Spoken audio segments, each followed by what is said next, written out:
Alléluia. Est-ce que quelqu'un est content ce matin?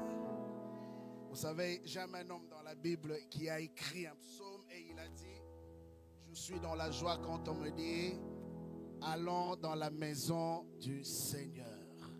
Alors, c'est pourquoi je pose la question: est-ce qu'il y a quelqu'un qui est content ce matin?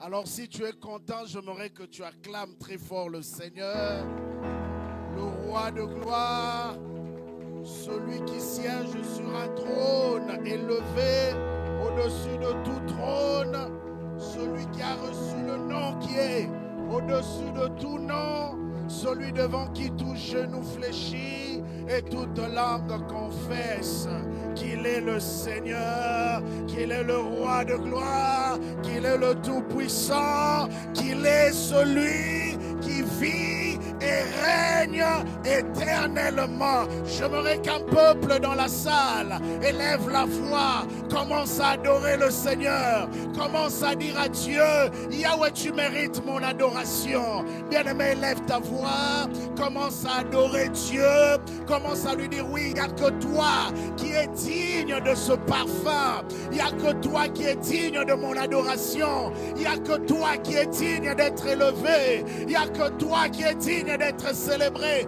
Bien-aimé, élève le Seigneur, invite-le par ton adoration, invite-le par ta louange, car la Bible déclare qu'il siège au milieu de la louange de son peuple. Élève ta voix, juste proclame son nom, proclame son nom, dis-lui combien il est grand, dis-lui combien il est puissant, dis-lui combien il mérite l'élévation en ce lieu. Il n'y a aucun autre nom à qui nous pouvons donner gloire si ce n'est le nom de Jésus. Tout genou fléchit au devant de lui. Seigneur, tu es le maître, tu es le roi de gloire. Nous sommes venus diminuer au devant de toi. Nous sommes venus te laisser la place. Nous sommes venus honorer ton grand nom. Nous sommes venus, oh Dieu, te bénir encore pour ce que tu es et pour ce que tu fais. Yahweh, chaque jour, chaque matin, tu renouvelles tes bontés envers nous. Oui, Père, si nous sommes ici en ce jour, c'est un privilège, c'est une grâce. Si nous sommes ici, Seigneur, ce n'est pas par notre propre volonté, ce n'est pas parce que nous avons décidé de nous lever. Yahweh, j'ai vu des gens dormir et ne plus jamais se relever, mais tu nous as permis ce matin que nous puissions nous lever, non seulement nous lever, venir dans ta présence pour communier avec toi. Oh Dieu, nous voulons te lever. Oh Dieu, nous voulons te dire combien tu es merveilleux pour nous. Nous voulons t'adorer, Seigneur, en ce lieu, car tu es le maître, car tu es le roi. En dehors de toi, il n'y en a point d'autre. Seigneur, toi qui vis éternellement, tu es assis sur ce trône dont personne ne s'est jamais assis auparavant et dont personne ne s'assiera après. Sois élevé, Seigneur, en ce lieu, dans cette assemblée, Seigneur. Nous voulons diminuer et te laisser l'honneur. Nous voulons diminuer et exalter ton Saint-Nom. Tu es Dieu. Tu es Dieu. Tu es Dieu. Alléluia. Alléluia. Merveilleux Dieu. Béni sois-tu. Nous voulons te dire combien nous t'aimons. Nous voulons te dire combien tu es précieux pour nous. Alléluia. Alléluia. Merci pour ta présence. Merci pour ta présence. Merci pour le ciel ouvert ce matin. Merci pour ta gloire qui sature ce lieu. Yahweh, je me soumets à ta volonté. Règne au milieu de nous. C'est ainsi que nous t'avons prié. Au nom de Jésus. Amen. Est-ce que tu peux encore acclamer le Seigneur? Alléluia. Salue ton voisin de gauche, salue ton voisin de droite.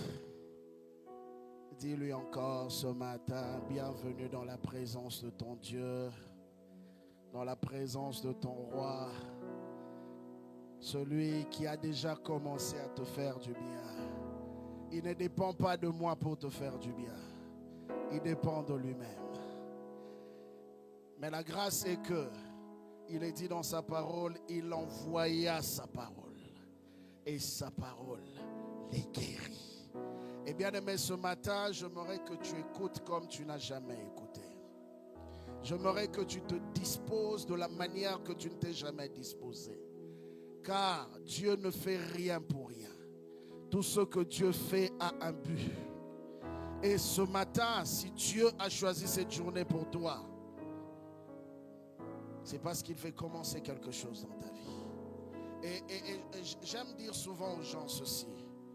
Saisis chaque jour comme une opportunité de visitation divine. Chaque jour est différent de l'autre. Si hier ça n'a pas marché, ça ne veut pas dire qu'aujourd'hui ça ne marchera pas. Aujourd'hui est un autre jour. Dis à ton voisin ou à ta voisine, aujourd'hui est un autre jour. Alléluia. Seigneur, je te rends grâce pour cette opportunité que tu m'accordes ce matin d'apporter ta parole. Fais que je disparaisse, que toi tu apparaisses. Parle à travers ma bouche et bénis un homme, bénis une femme, bénis une famille ce matin. Au nom puissant de Jésus. Que nous t'avons ainsi prié, nous disons tous Amen. Est-ce qu'on peut reprendre nos places? Alléluia. Une fois de plus, comme on dit toujours dans la langue française, à tout Seigneur, tout honneur. Je n'aimerais pas commencer mon message sans dire merci une fois de plus à l'ange de la maison ainsi qu'à son épouse, au pasteur Richard ainsi qu'à maman Christine qui me donne l'opportunité d'apporter la parole ce matin. Est-ce qu'on peut encore acclamer pour eux?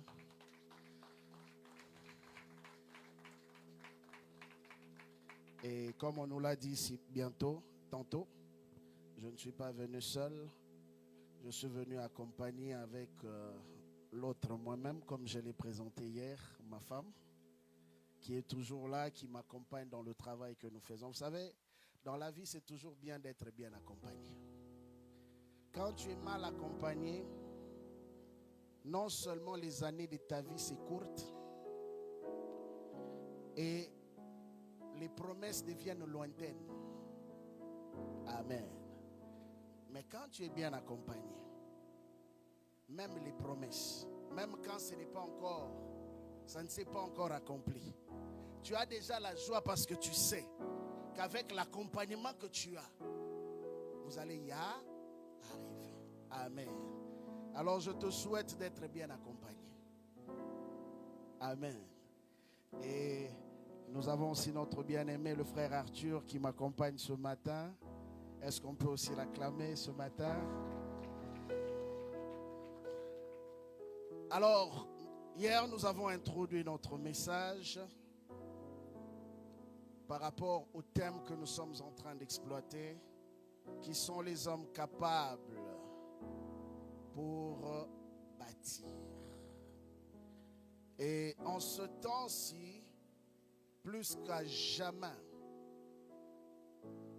on cherche des hommes, l'humanité, l'Église, la société cherche des hommes capables de faire la différence, capables d'apporter une pierre dans tout ce qui est en train d'être fait. Et vous allez constater que dans la vie, on ne cherche pas les généralistes. Dans la vie, on cherche les professionnels ou encore les gens qui ont une habilité à faire quelque chose qui répond à un besoin. Et sans se voiler la face, dans toute organisation, il y a des besoins.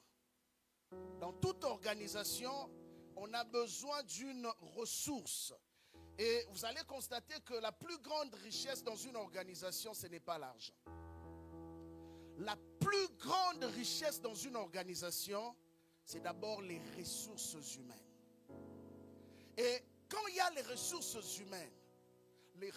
humaines sont capables de produire de l'argent, sont capables de produire ou encore de réaliser la vision telle que on a eu à le recevoir de la part du Seigneur.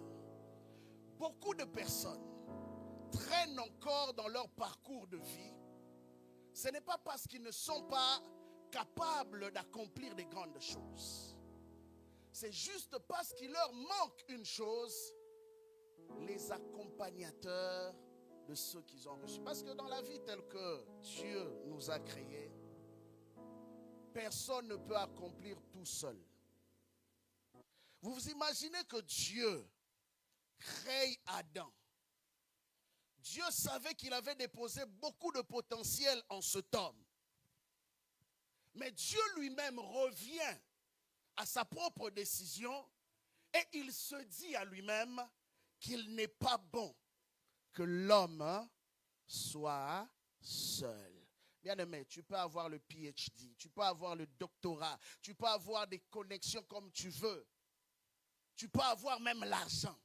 Mais sache-le, ton argent sans ressources humaines ne peut rien faire. Voilà pourquoi il est important. S'il y a quelque chose que j'aimerais te dire ce matin, aie des bonnes relations avec les gens. Vous savez, beaucoup de personnes n'arrivent pas là où ils doivent arriver parce qu'ils ne savent pas bien vivre avec les autres. Il y a un homme dans la Bible qui a fait 38 ans de maladie. Je me pose la question, pour vous qui connaissez la Bible. Cet homme n'avait-il pas d'amis? N'avait-il pas de famille?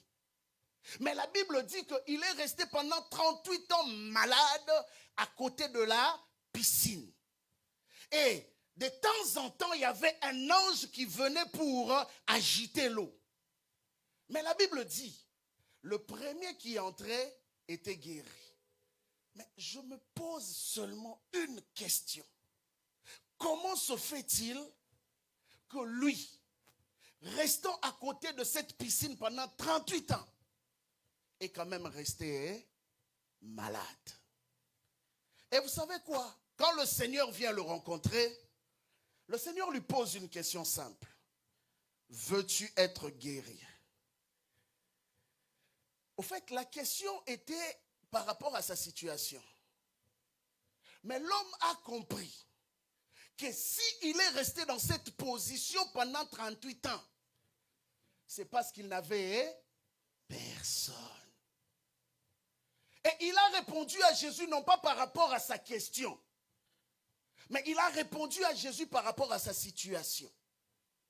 Il a dit à Jésus, je n'ai personne. Ce n'était pas ça la question de Jésus. Bien aimé, de fois Dieu nous pose des questions simples, mais les réponses que nous donnons, de fois sont mauvaises. Mais je crois aussi que la réponse de la personne n'était pas simplement mauvaise, mais la réponse de la personne était sincère.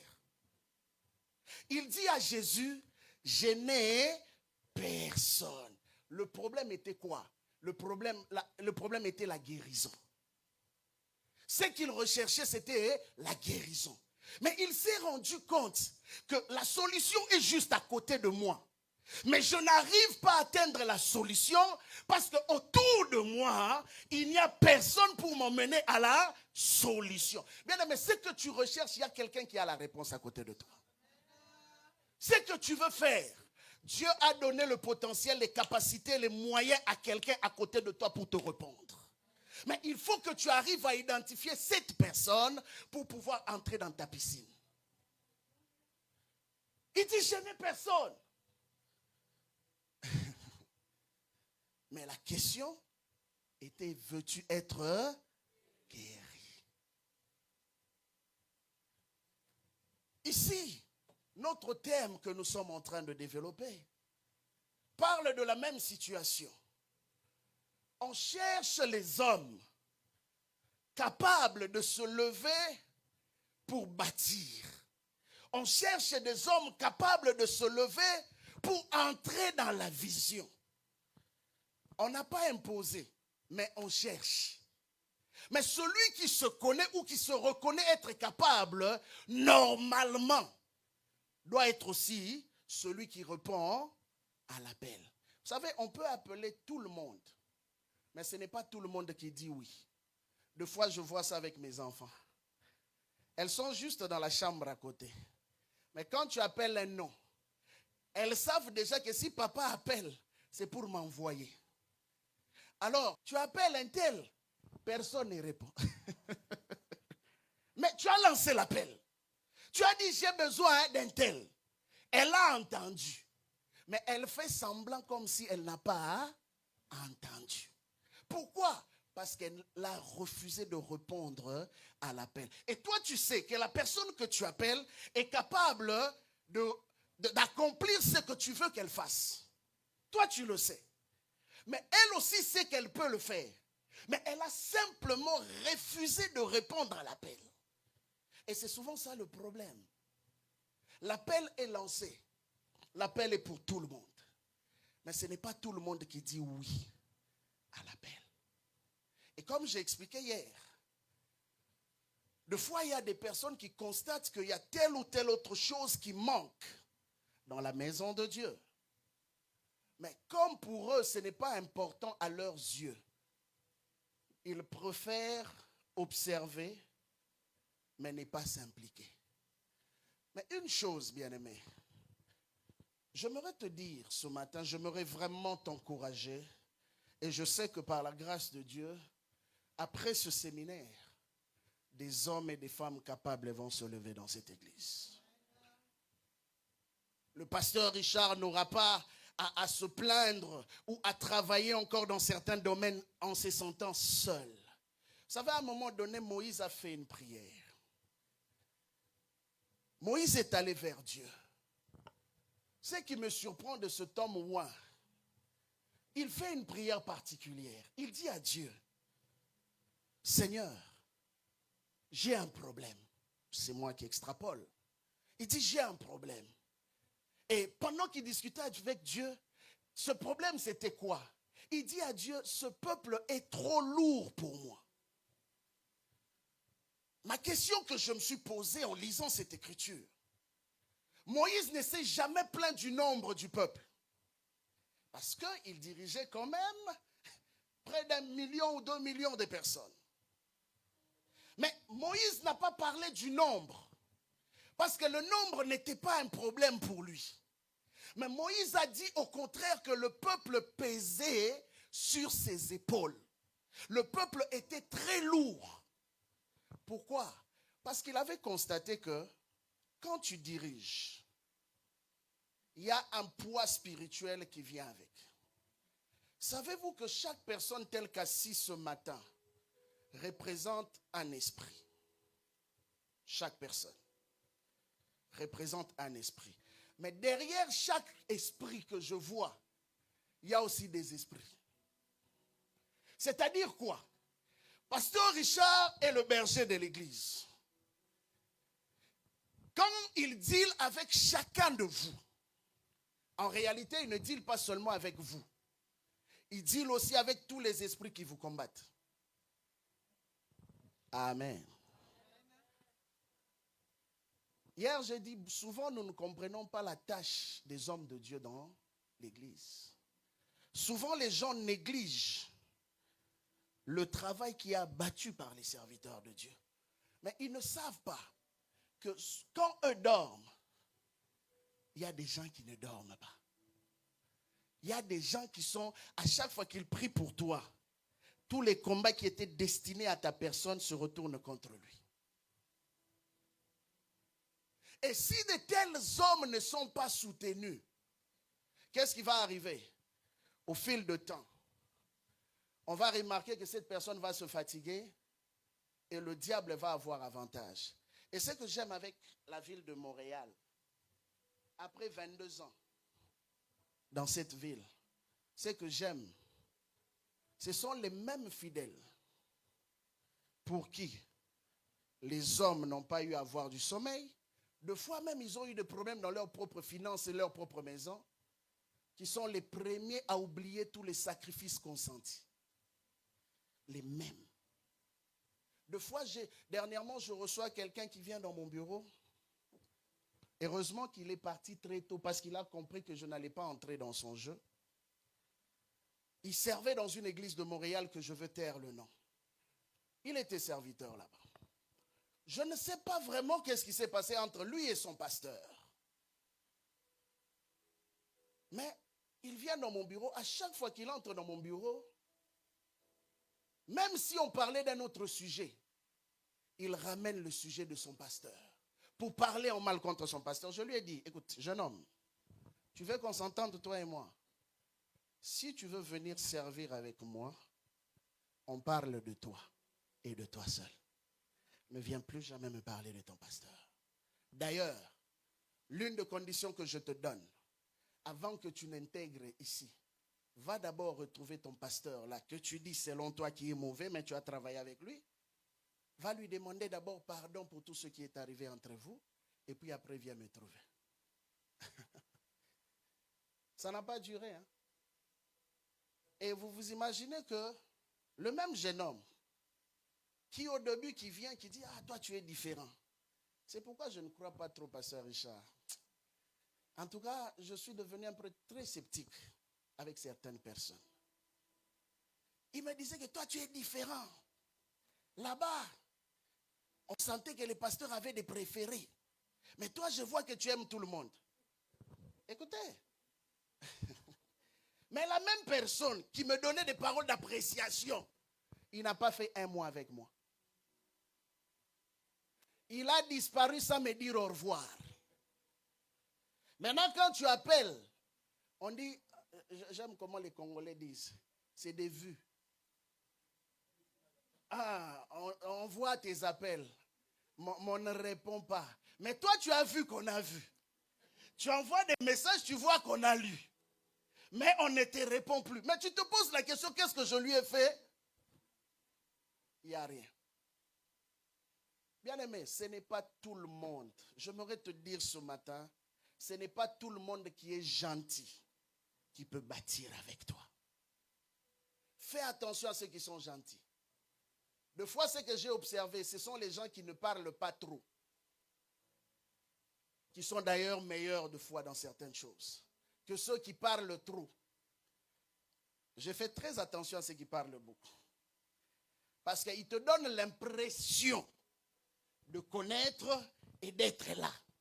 Mais à la première occasion, ils disparaissent. Et tu vas reconnaître les hommes capables comment? Les hommes capables, tu le reconnais au moment des difficultés. Quand tout va bien, tu peux compter sur tout le monde. Le jour où les choses n'iront pas, c'est là que tu sauras qui est avec moi. Vous savez, le premier test que Jésus a donné à ses disciples, ils étaient au nombre de 70. Et Jésus leur donne un test et il dit, ok, vous voulez marcher avec moi? Je vais vous dire une chose. Celui qui veut marcher avec moi doit manger ma chair et boire mon sang. À qui tu le dis? À un juif. À un juif. Manger ma chair et boire mon sang, c'est une abomination. C'est du cannibalisme. Et ces gens ont compris, ils ont dit, un tel homme, sûrement la nuit là, il vole. Non. En tout cas, aujourd'hui, pasteur, nous t'avons aimé. On croyait à ta vision. Mais là, on vient de découvrir, il y en a même qui vont dire qu'on a reçu des visions. Ainsi parle l'Éternel. Dieu nous a parlé. Ce pasteur est un sorcier.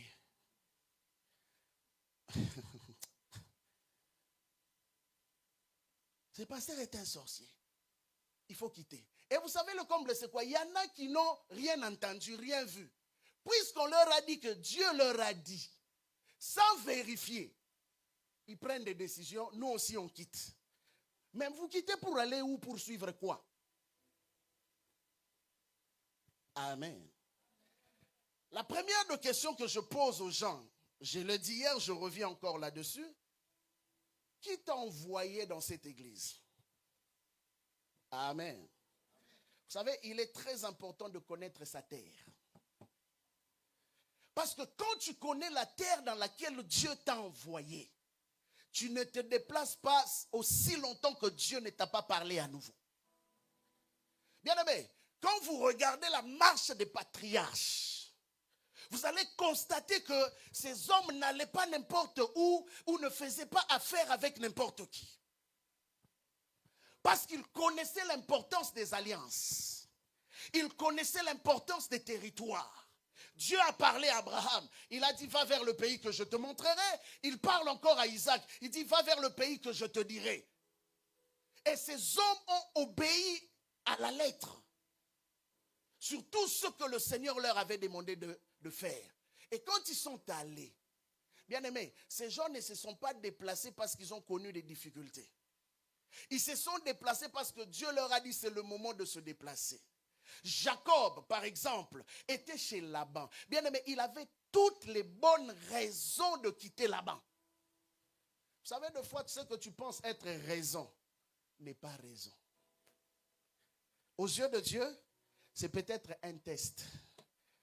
J'aime un serviteur, il s'appelait Élisée.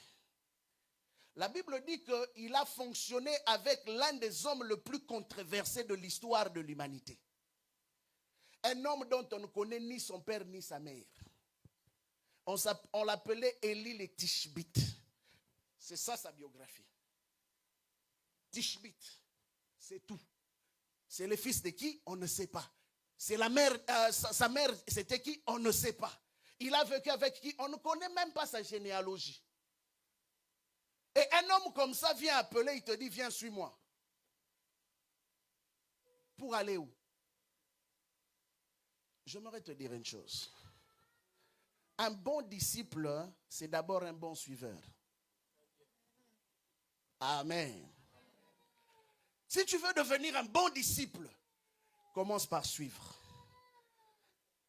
Si tu veux comprendre avant de suivre, bien aimé, tu ne seras jamais un bon disciple.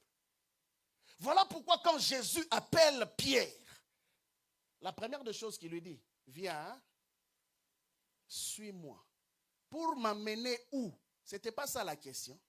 Pierre n'a jamais posé la question. Jamais, jamais, jamais. Vous savez, l'une des choses qui tue la chrétienté de notre temps, c'est parce qu'on est rendu très intelligent. On est tellement plus intelligent que les pasteurs. On est tellement plus intelligent même que Dieu, selon nous. Qu'on veut que Dieu nous explique tout avant de faire. Seigneur, si tu ne m'expliques pas, moi je ne ferai rien. Tu resteras là, tu mourras là, dans la même situation là. Et tu penseras que Dieu fait du favoritisme. Il veut tout comprendre. Non, bien-aimé. La foi, c'est d'abord une marche des aveugles. La foi, c'est la marche des aveugles. Si tu vois, tu n'as plus la foi. La foi, c'est Dieu qui te dit, suis cette direction, mais tu ne sais pas où est-ce que ça t'emmène. Bien aimé, il y a des prophéties que j'ai reçues il y a presque 30 ans aujourd'hui. Des fois, je me pose la question, Seigneur, pourquoi tu ne m'avais pas dit ça avant? Je me rappelle quand je suis arrivé aux États-Unis pour la première fois. Avant, Dieu a dit, je vais t'envoyer en mission. Dans ma tête, je pensais qu'arriver là-bas, c'était rose, tu reçois tes papiers, tout devient tranquille. Mais bien aimé, c'est la pire des difficultés de ma vie que j'ai connue. Au point qu'on dormait même au salon. J'ai dit, c'est ça, États-Unis là qu'on voit, Prince à New York. Et vous savez qu'est-ce que j'ai fait? Je suis allé prier Dieu. J'ai dit à Dieu, Seigneur, si tu savais que c'était comme ça, fallait me laisser au pays, je te servais bien là-bas. Mais bien aimé, si tu veux grandir avec Dieu, n'évite pas les tests. Jésus a compris que il ne peut pas marcher avec une masse. Jésus a compris que pour marcher avec des personnes, ces personnes doivent être d'abord éprouvées. Souvent, les gens reçoivent des positions très rapidement parce qu'ils sont talentueux. Mais ils n'ont jamais été éprouvés. Et ils deviennent des talons d'Achille pour le travail. J'ai eu des gens qui chantaient plus que Céline Dion. Mais qui étaient des problèmes. Je me rappelle une fois, je devais aller prêcher à Ottawa. On préparait le service. Ce jour-là, je devais voyager pratiquement avec 30 personnes. Et les chantres, en tout cas, j'ai dit hier, excusez-moi les chantres, je vous aime beaucoup, parce que j'aime beaucoup la musique. Mais j'en ai vécu de toutes les sortes. Le jour où moi je m'apprête à aller prêcher, pendant la répétition, vous vous imaginez que les chantres se chamaillent en plein culte, en pleine répétition. Et moi là, j'étais au bureau en train de m'apprêter parce que je devais prêcher dans quelques heures. Maintenant, il fallait venir traiter les problèmes des chantres. Et c'était quoi le problème? La jalousie. L'autre chante mieux que l'autre. Vous vous imaginez? Parce qu'ils avaient mis leur talent en avant. Au lieu de comprendre que c'est d'abord le service qui est plus important. Bien aimé, vous savez quand la Bible nous appelle serviteurs et servantes, la première des choses dont nous devons être revêtus pour être utilisés par Dieu, c'est l'esprit du service. Nous ne servons pas Dieu pour nous exhiber. Nous ne servons pas Dieu pour être vus des hommes. Tu peux avoir le meilleur talent, que tu sois le meilleur prédicateur, tu sois le meilleur prophète, le meilleur apôtre, ou encore musicien ou chantre. Peu importe, c'est bon. Mais si cela c'est pour élever le nom de Jésus, cela sera une bénédiction pour le corps. Mais si c'est juste pour s'exhiber en tant que quelqu'un qui a un talent, bien aimé, tu ne feras pas long feu. Parce qu'il y a une chose que Dieu ne partage pas. Il ne partage pas sa gloire. Et malheureusement, ces bien-aimés talentueux avec qui j'étais, aujourd'hui, si je dois parler, sont nulle part. On leur a donné des conseils. Et deux fois, même à l'église, ils commençaient à nous niaiser. De sorte que deux fois, ils chantaient quand ils voulaient. Quand ils ne voulaient pas, ils ne chantaient pas. Donc, des fois, on se ramassait avec les histoires de... Pendant qu'on a des talentueux qui peuvent mieux chanter. Mais comme ils savent qu'ils sont tellement talentueux, ils disent que non, c'est eux qui ont besoin de nous. Bien-aimés, personne n'a besoin de toi. C'est toi qui as besoin de Dieu. Ah oui, j'aimerais te le dire. Personne n'a besoin de toi. C'est toi qui as besoin de Dieu. Et bien aimé, quand Dieu t'appelle à le servir, comprends que c'est un privilège non négligeable. L'œuvre de Dieu n'est pas un bénévolat. Tu ne viens pas pour dire que, ok, je viens juste pour donner le petit peu de ce que j'ai. Ne sois pas comme ce riche. Dans la Bible dit que, qu'est-ce qu'ils ont fait? Ils ont donné de leur superflu. Tu donnes beaucoup de temps au travail. C'est vrai, tu vas me dire, pasteur, je dois gagner ma vie. Je suis d'accord avec toi et j'encourage le travail. Mais ton travail ne passe pas en premier lieu que l'œuvre de Dieu. Si ton travail passe en premier lieu que l'œuvre de Dieu, je suis désolé, mais j'aimerais te dire que tu es un idolâtre. Amen. Bon, permettez-moi de parler, non? On parle des hommes capables, n'est-ce pas? Alors supportez-moi. J'aimerais te dire la vérité. La plupart des temps, les gens dans nos églises souffrent, demandant des choses à Dieu. Et ne voyons pas Dieu exaucer ces choses, pensant que le diable est devenu trop fort. Et vous savez, leurs prières sont résumées maintenant en prières d'autorité. Ils passent du temps à chasser des démons, à chercher des liens de famille. Il y en a même qui n'existent même pas. Simplement parce qu'ils voient qu'il y a certaines choses dans leur vie qui ne s'accomplissent pas. Mais la grande question est pourquoi ça ne s'accomplit pas? Est-ce que Dieu est rendu impuissant? Je disais une phrase à ma femme dernièrement par rapport à une nouvelle qu'on venait d'avoir. Je lui ai dit, tel que je connais Dieu, si Dieu n'agit pas, ça veut dire que Dieu est un menteur. Je bénis Dieu pour la parole que le bien-aimé Jérémie nous a emmenée tantôt dans Isaïe 55. La Bible dit quoi?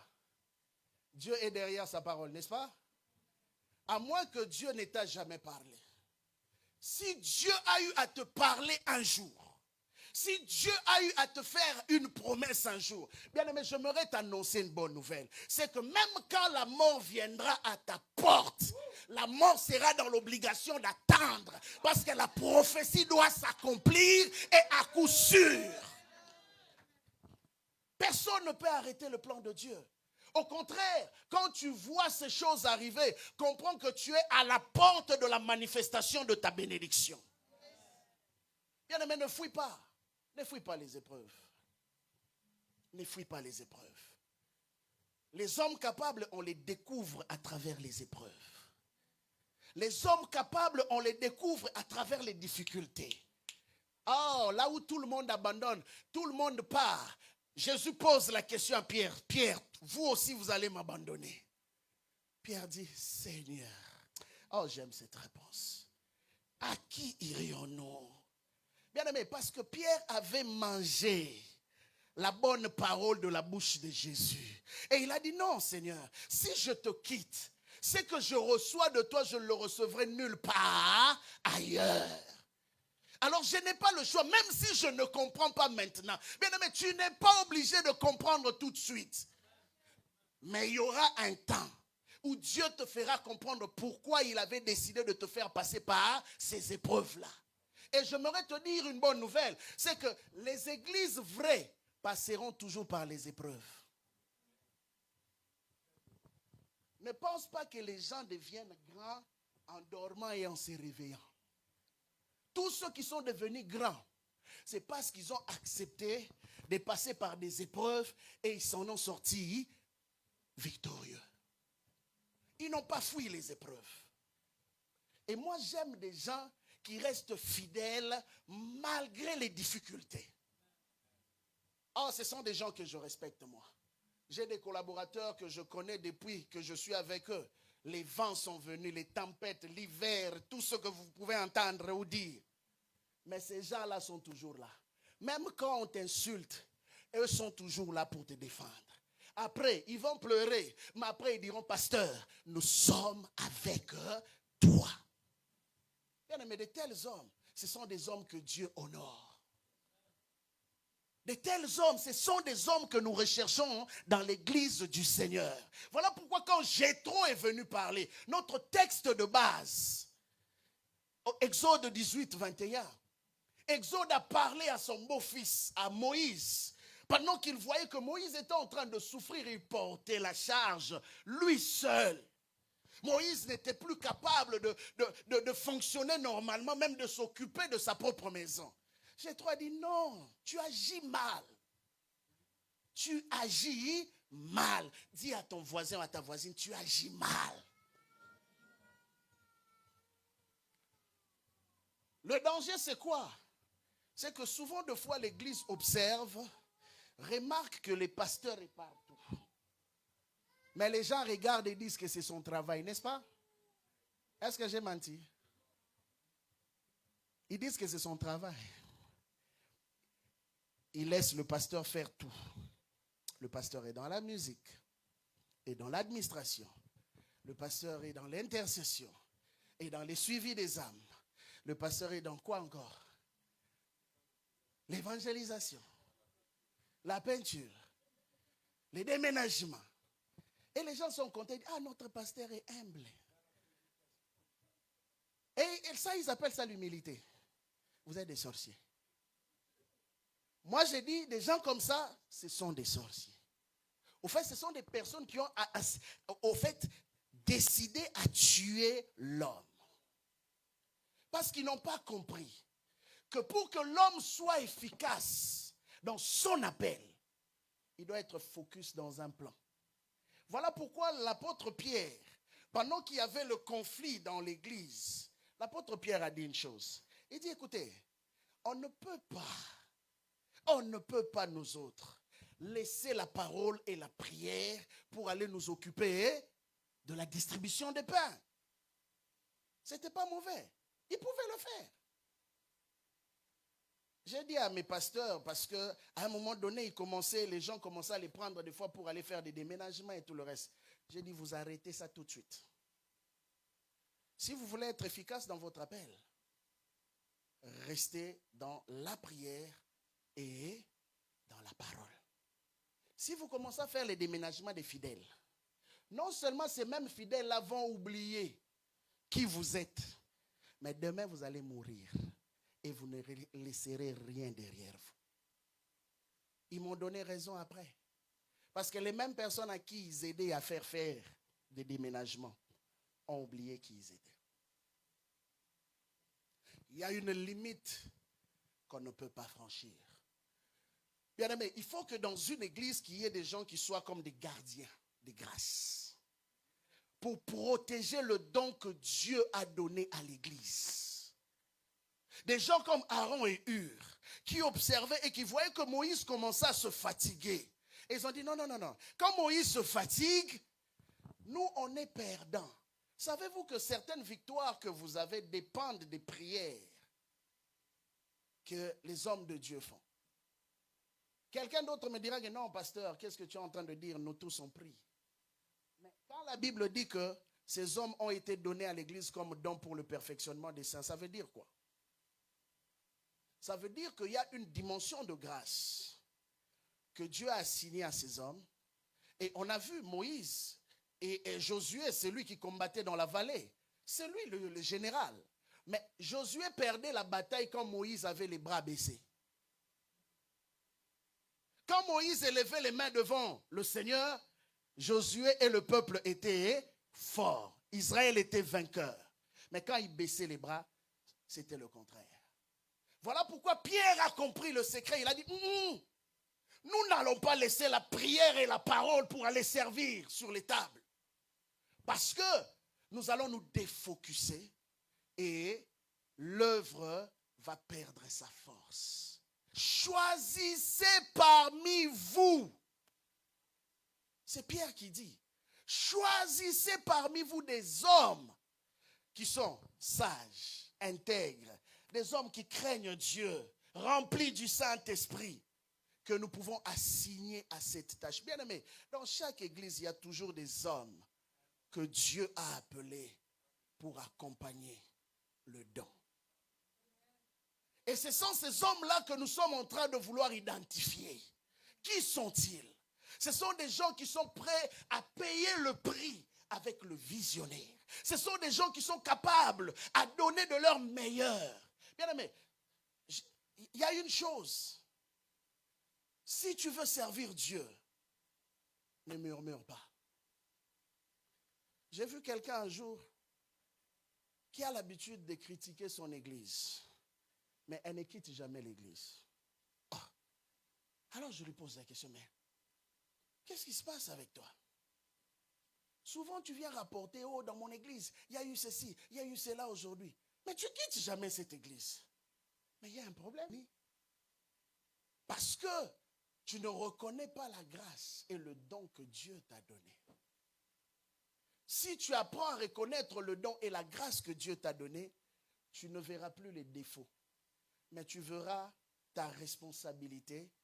S'il y a quelque chose qui manque dans ma maison, qu'est-ce que moi je peux faire? Qu'est-ce que moi je peux apporter pour changer ce qui manque dans ma maison? Bien aimé, de la même manière, si tu as une chaise trouée chez toi, je crois bien que par fierté, tu iras même emprunter ou prendre dans les magasins qui vendent une chaise à crédit pour remplacer la chaise qui est trouée. Pourquoi? Parce que tu sais que si demain on vient me visiter et que quelqu'un voit que la chaise est trouée chez moi, il va faire quoi?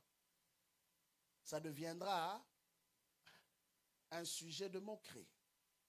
Alors, pour éviter à ce que demain qu'on parle en mal de toi ou de ta maison, qu'est-ce que tu vas faire? Tu iras payer le prix pour embellir ta propre maison.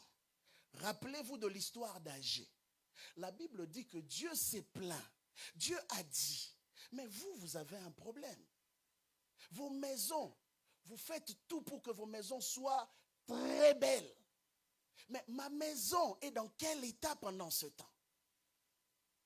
Vous savez, hier j'ai parlé de nos frères anglophones. Ce sont des gens auprès de qui j'ai beaucoup de respect. Parce que je vois la dimension dans laquelle ils traitent l'œuvre de Dieu. Avec beaucoup de sérieux, avec beaucoup d'investissement, avec beaucoup de respect. Parce qu'ils ont compris que pour Dieu, on ne donne pas n'importe quoi. Vous vous imaginez que Dieu qui est assis sur le trône au ciel, la Bible dit quoi? Toutes les pierres précieuses se trouvent tout autour de lui. Il y a même l'or. On marche sur l'or au ciel. Pourquoi Dieu choisit tout ce qui a de la valeur?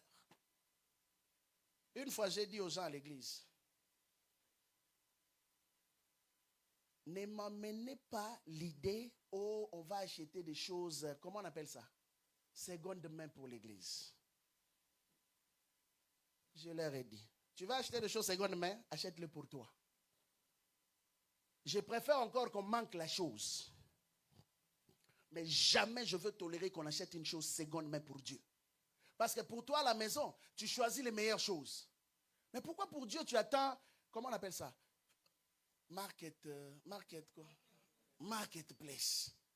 Quand on vend des choses que quelqu'un a déjà utilisées, il est fatigué même de la chose et il décide de mettre ça en rabais. Et toi, tu dis, ah, l'église en a besoin. Donc pour toi, pour Dieu, là, toi là, quand tu vas dans les magasins, tu cherches les choses marketplace. Quand je regarde comment vous êtes habillés là, est-ce qu'il y a un truc marketplace ici? Mais tu vois des gens pour Dieu, premier réflexe, marketplace. Pourquoi? Parce que ça coûte moins cher. Bien aimé, j'aime un homme dans la Bible. Le jour où on lui a proposé quelque chose de gratuit pour Dieu, il a dit non, je ne donnerai pas ce qui ne me coûte pas. Je ne donnerai pas à Dieu ce qui ne me coûte pas cher. David a refusé. Il dit non, je veux payer avec mon argent. Parce que mon Dieu a de la valeur. Est-ce que Dieu a de la valeur à tes yeux? Est-ce que l'œuvre de Dieu a de la valeur à tes yeux? Alors, si l'œuvre de Dieu a de la valeur à tes yeux, bien aimé, tu chercheras tout ce qui est de meilleur pour l'œuvre de Dieu. Tu travailleras pour tout ce qui est de meilleur pour l'œuvre de Dieu. S'il faut payer le prix. J'ai raconté hier, on a commencé une campagne 5 millions. Bien que critiqué par certaines personnes, j'ai dit, je ne changerai pas. J'y suis et j'y reste. On va continuer avec ce projet jusqu'à ce que Dieu lui-même enverra l'argent. Et vous savez qu'est-ce qui se passe? Certaines personnes qui disaient ne pas avoir l'argent, quand on leur a expliqué le concept, pourquoi nous voulons faire ça pour Dieu? Bien aimé, j'ai vu des gens emmener des enveloppes de 5 000 $ avec joie. Des gens qui ont travaillé pour juste être participants à cette œuvre que nous sommes en train de faire. Et dernièrement, Dieu, par la grâce, nous envoie quelqu'un qui vient nous bénir. Il dit, Dieu l'avait mis à cœur de venir participer. Pendant ce temps, écoutez, il y a quelqu'un qui vient me dire, Dieu lui a dit qu'on arrête cette campagne. Et on reçoit quelqu'un d'autre qui vient nous dire, Dieu lui a dit que cette campagne est de lui. Et il nous fait un chèque de 15 000 $. Bon, maintenant, on écoute qui? Dieu a parlé réellement à qui? Comprenez-vous? Des fois, le diable se levera seulement au moment où vous commencez quelque chose de bon. Et bien aimé, quand tu as une vision claire, ne t'arrête pas à cause de ondits de gens. Souvent, les pasteurs souffrent de ce problème où les gens se lèvent, des fois même les propres fidèles de l'église se lèvent contre une vision que Dieu a mis dans son cœur. Les gens ne veulent pas embarquer. Les gens ne comprennent pas où est-ce que le pasteur nous emmène. Au départ, oui, j'ai eu ce problème. Certaines personnes même ont commencé à aller dans les maisons de certains de mes collaborateurs pour dire, mais comment le pasteur commence à nous demander de faire une campagne de 5 millions? C'est quoi cette histoire? Et mon collaborateur m'appelle et me dit, pasteur, regarde la situation. J'ai dit, je suis de ceux que, quand je crois à quelque chose, ce n'est pas ce que les gens disent qui changera ma position. Laissons le temps au temps et Dieu fera ce qu'il a à faire. Et vous savez quoi? Certaines personnes là qui se plaignaient là ont été parmi ceux qui ont donné les 5 000. Quand Dieu est dans quelque chose, il suscitera aussi des hommes et des femmes capables. Au départ, quand il regardait les montants, il disait que c'était trop. Pourquoi? Parce qu'on regarde avec les yeux humains. Hier, j'ai dit ici qu'une vision ne sera jamais à la grandeur de ta taille. Une vision sera toujours au-delà de ta taille. Pour savoir que quelque chose vient de Dieu, ça doit être plus grand que toi. Dieu va te demander, rocher du salut, je te demande de me construire un temple qui va contenir 10 000 personnes. Mais tu regardes, tu dis, mais avec quel membre, avec quel argent? Je n'ai pas des hommes riches, je n'ai pas des femmes riches. Non, c'est un test de foi. Est-ce que tu es capable de croire à la vision de Dieu? Est-ce que tu es capable de dire, pasteur, Dieu t'a parlé et nous allons embarquer avec toi? Bien-aimé, n'est-ce pas qu'on est fatigué d'être locataire? Bon, j'ouvre une autre page. Je sens que je dois entrer là-dedans. N'est-ce pas qu'on est fatigué d'être locataire? Vous savez, le jour où le propriétaire de cet immeuble décidera de vendre l'immeuble, on va se retrouver à l'extérieur. Et le problème, c'est quoi? Les locaux, actuellement, sont rendus très chers. Non seulement très chers, il y a beaucoup trop d'exigences en ce concernant les églises. Il y a des lois qui empêchent les églises d'aller louer des locaux. Moi, je me rappelle quand l'immeuble où on était a été vendu, on s'est retrouvé en train de louer les salles communautaires. Bien aimé, vous imaginez qu'on a même perdu des fidèles parce que on était devenus des nomades.